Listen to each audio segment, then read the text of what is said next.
What I find most interesting listening to all of you is there's some element in all of your stories about tackling the concept of obsolescence, and yours is actually intentionally creating obsolescence, you know, meaning that's the end game, to make AIDS go away. And so your business will be done, theoretically, when that is over. Whereas in WeWork's business, you know, every time someone graduates, you have to fill your seat. And in your case, you built a business around the potential obsolescence issue in a dating site where someone finds love and now they graduate out of your site and there it is. So I'm curious if that came into your thinking, if that comes into your thinking at all as you plan your business operations and how you make decisions. I'll go first because ours is so easy. How about we, absolutely, dating has a paradox in that if you are successful, you also are losing your customer. Yeah. And so we wanted to extend our funnel beyond just someone who wants to get. But at the end of the day, we sort of thought about it, I guess, in the back of our minds, but it wasn't a plan for WeWork Labs specifically to help entrepreneurs stay in a physical space of ours, but it's turned into something that they care a lot about. And so that's part of the reason why you make those decisions, is you go with what your users care about, and they're your customer, they're our customers. I don't know if they're everybody's, but. Wonderful to close Red and say that AIDS has gone from the planet. But what we did was take one UN millennial goal and make that a campaign to 2015.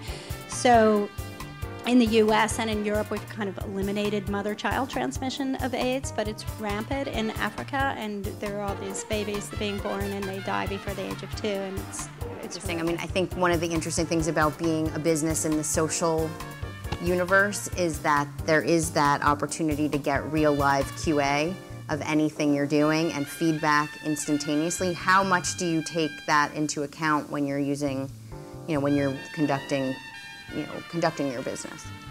When we first launched the couple service, it was with a PDF design website that was like zero interaction was possible, where any button you click would basically go to a customer service email. And then we would be, we're so glad you were interested in this. Here's what we can do for you right now. And everything was done through people. And then we've sort of been building out the functionality of the website. The most expensive thing to build is the design and the functionality.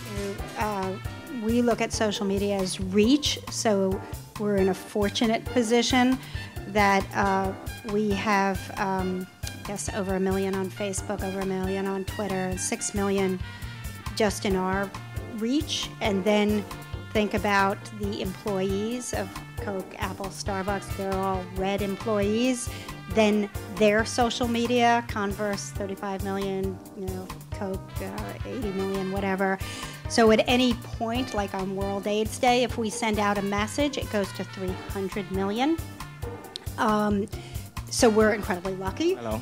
You did mention focusing on users, but I was wondering how much of pivoting could be due to VC influence, and maybe Red in your case, Deborah in your case, due to funding. You mentioned working with companies, so at what point does you listening to the user or the youth or your customer become outweighed by the source of funding or the need to raise more revenue?